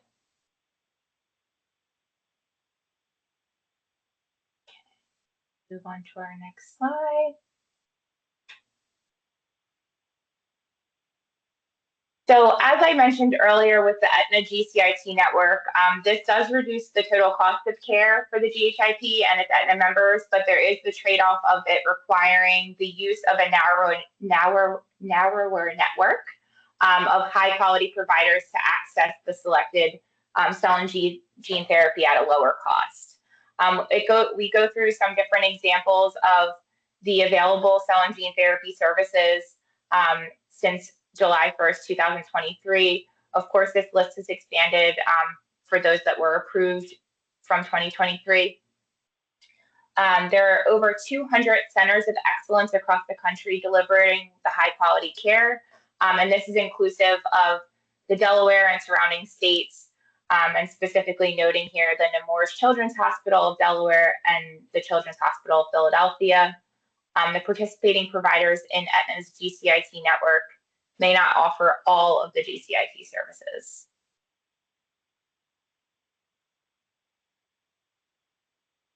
We can move on from here. The discounted pricing is negotiated for the cell and gene therapy with the cell and gene therapy manufacturers. The savings is achieved by the Aetna negotiation with those providers to maintain the reimbursement for these therapies at cost with no markup and improved quality care. Aetna's clinical care coordination team supports members throughout the entire process so that Aetna One Advisor regarding the travel plans and costs is detailed out here, which is in place today. So the travel and lodging reimbursement is available for patients. The benefit is the same as the travel and lodging allowance that is available when using the Institute of Excellence and Quality Networks. There is no additional cost or administration fee associated with adopting the GCIT network.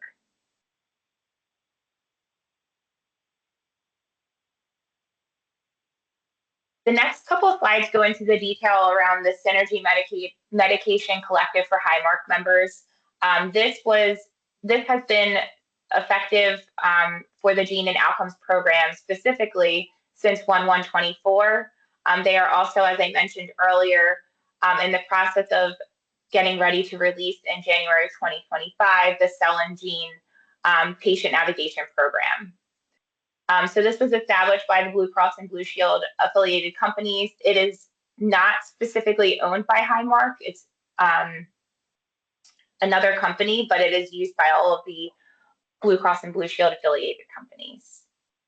So that's a difference between the Aetna versus the Highmark programs.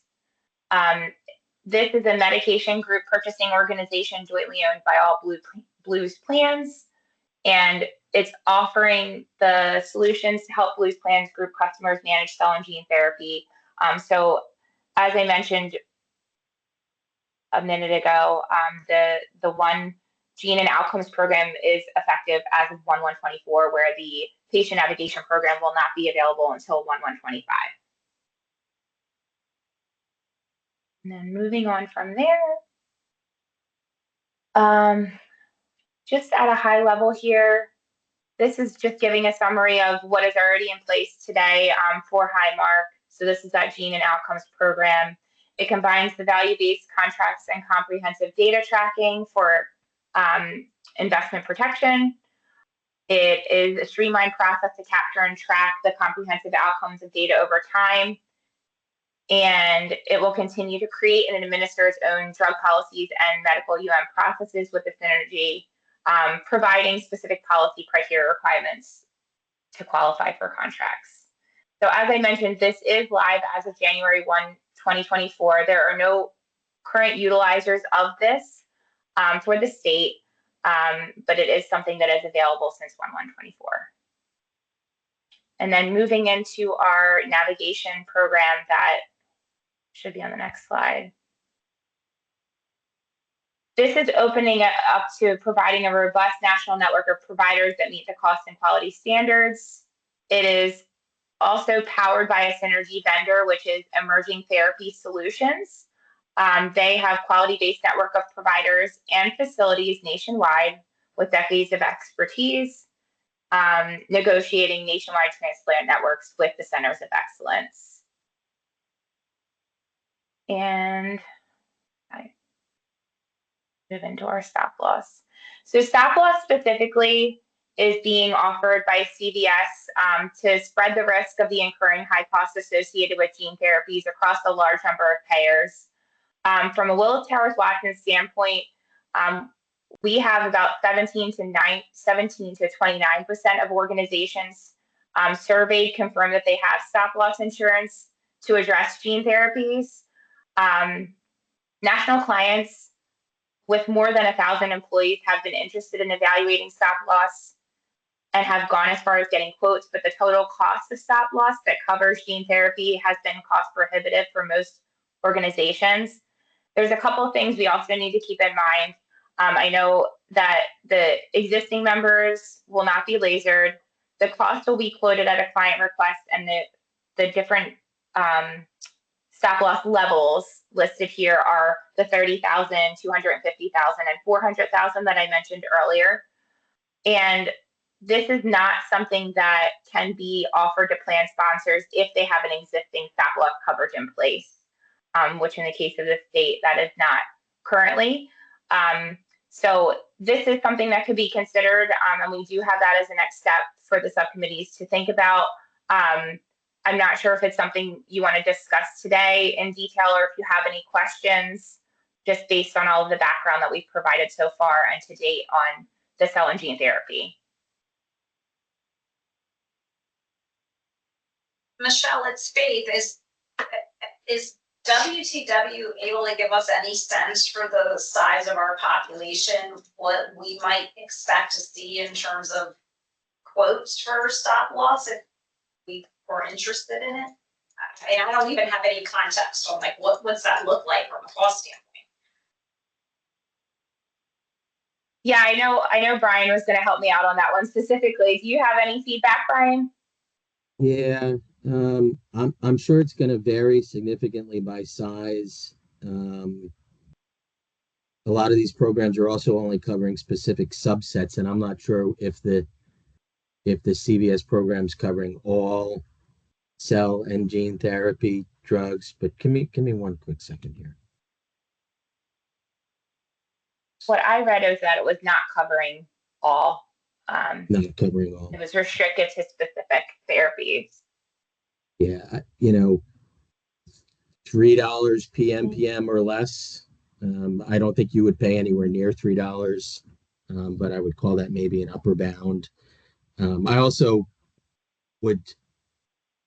individually wouldn't recommend it. It's the utilization's obviously currently zero. The probability of these drugs being utilized is still pretty low. You've got a greater likelihood of a $2 million preemie than you do of somebody having a cell or gene therapy drug, and we don't currently have stop loss in place today on anything, right? But we can get specific quotes to look at it. At $3, we're talking about almost $5 million, right? Yeah. And a $3 million claim is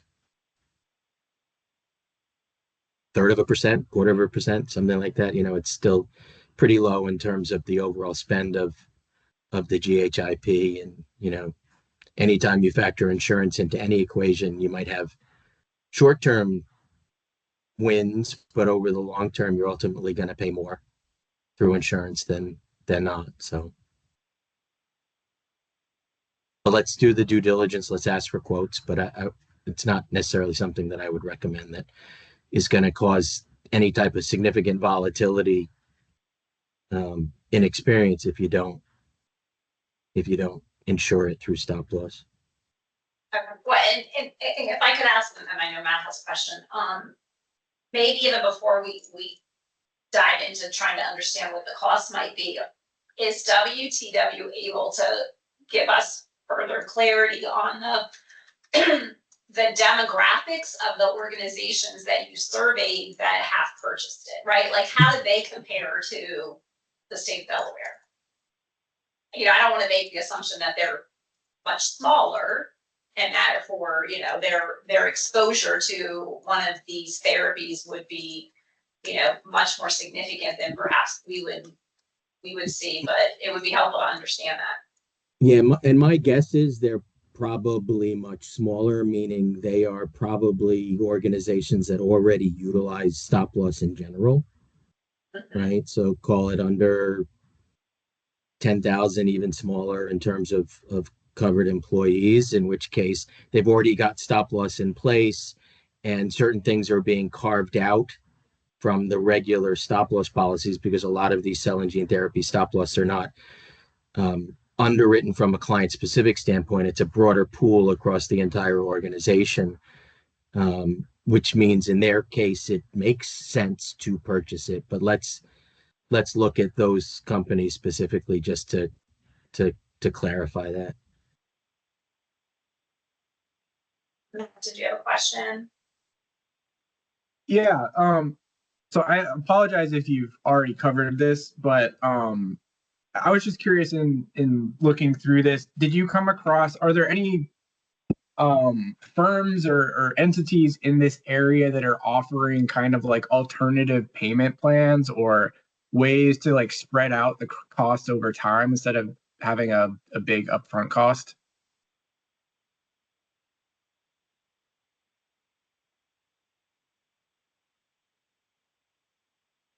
Michelle, that wasn't specifically looked at in this analysis, but Matt, to your point, I think there are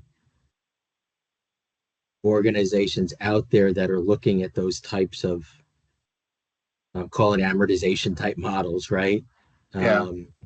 But at the magnitude of dollars that we're talking about here, a $3 million claim to the GHIP is not the same as a $3 million claim to an employer with 600 employees, where it would just totally obliterate their budget.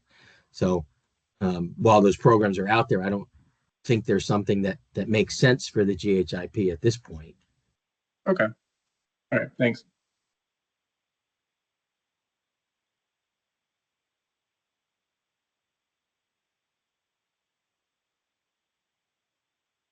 Thank you, Brian. Sure. And then I think our next slide is just really if we want to continue exploring the opportunity of adding stop loss. So I think there are some actions with us to just continue with the follow-up questions that were just asked from the state, and we're happy to look into those and circle back with the group. Are there any other questions around cell and gene therapy that you'd like to discuss today? No? All right, I think the next item is, Jacqueline, if I'm correct, is the group universal life insurance benefit. Jacqueline, it's Faith. Good morning and thank you. And I know we're getting tight on time. We're just a few minutes from 12. I don't know. I think both of the updates on universal life and audit may be fairly brief, but I'll kind of let you gauge that. I don't know if you're able to get through both of these updates in about 5 minutes, and then we could move to public comment before we adjourn the meeting. Sure. Thank you, Faith, and good morning, everyone. Yes, I can move through these next items relatively quickly, and then we can wrap up from there with public comment.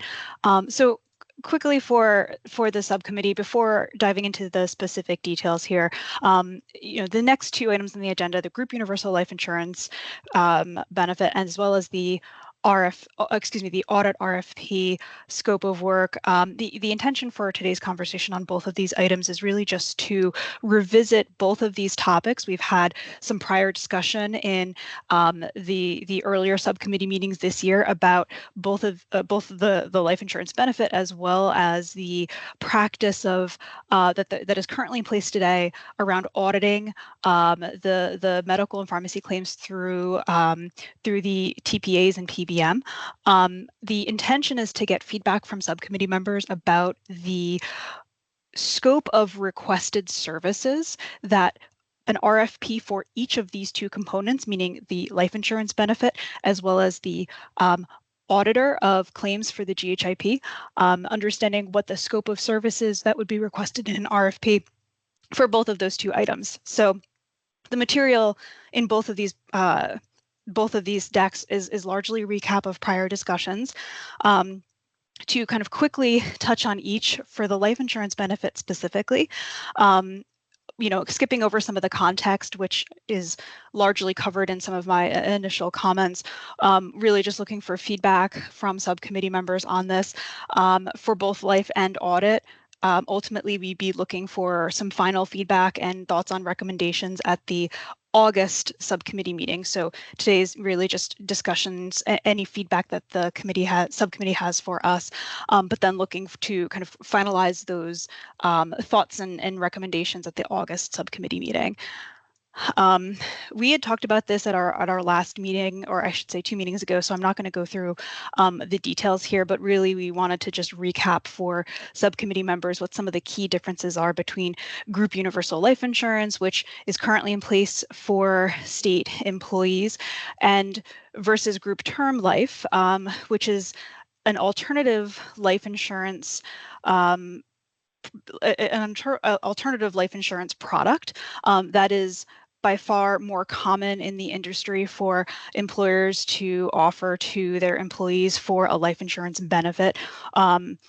In place with the GHIP today, there is group term life available for spouses or for eligible spouses and children of employees. So, to some degree, this type of product is also in place, but just not for employees. So we talked at a prior meeting about what some of the key differences are between these two types of insurance products, noting that this detail here is not specific for the GHIP. This is just more generally what we see as industry standard for these types of benefits in the marketplace.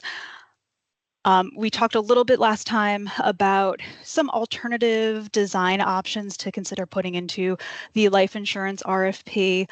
I'll just skip right to the details. So on slides 5 and 6, and we're looking at 5 here, we've outlined a potential scope of the plan provisions associated with the life insurance benefits that could be incorporated into the request for proposal. So on slide 5, we have the key terms related to the group universal life benefit, and correspondingly with that, the term life benefits for spouses and children of eligible employees.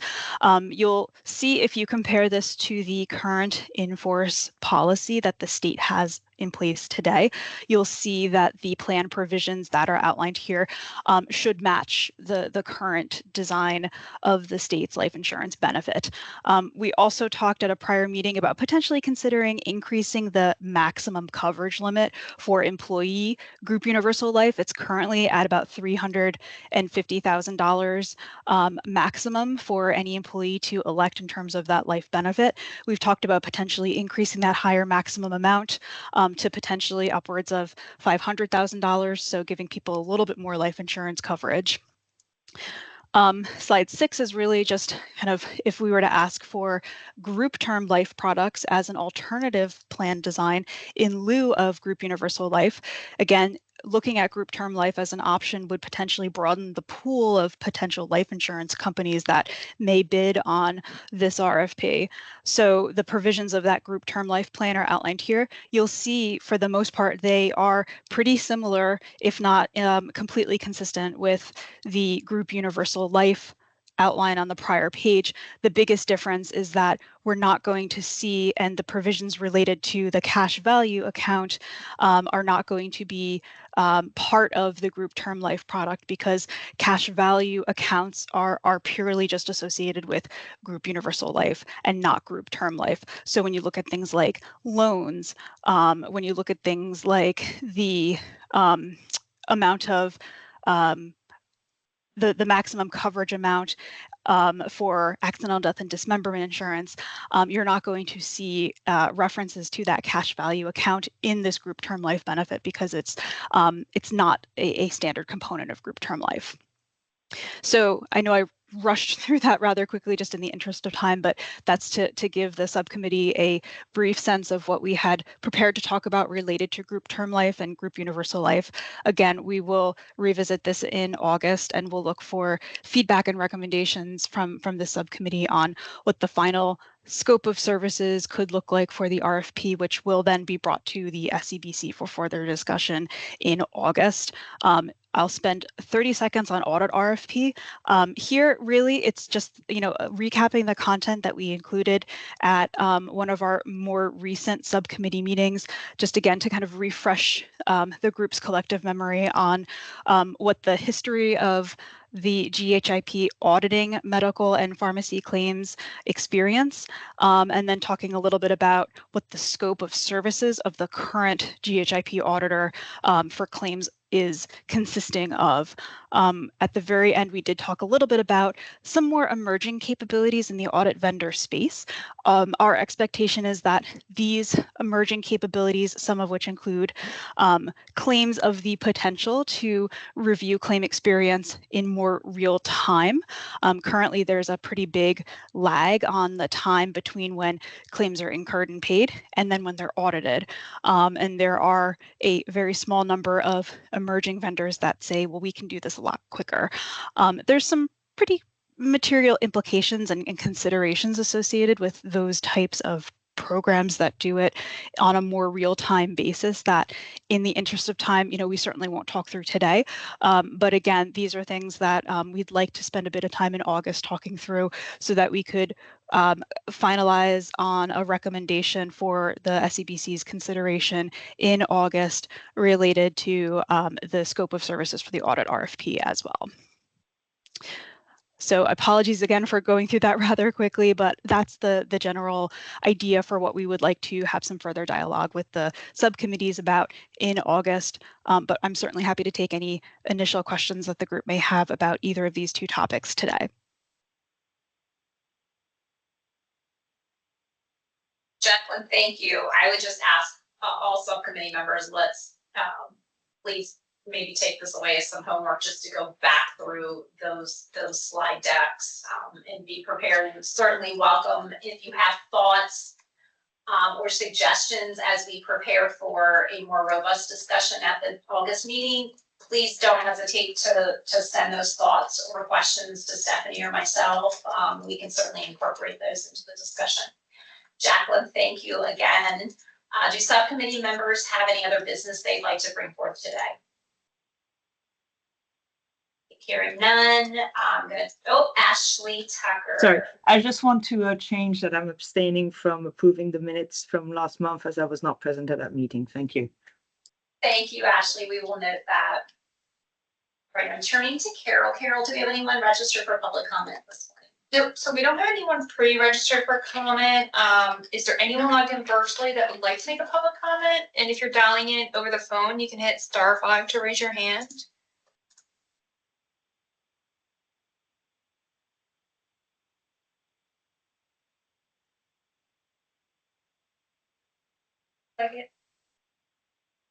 All right, I think with that, we'll entertain a motion to adjourn. Laura, so moved. Ashley, Thank second. you. Thank you. So we have Laura as the motion, Ashley as the second. And thank you all again and for staying a little over today. And we'll see you at next week's SEBC meeting or at our August combined meeting. Thank you. Have a great rest of your Monday. Take care, everyone. Bye. Bye.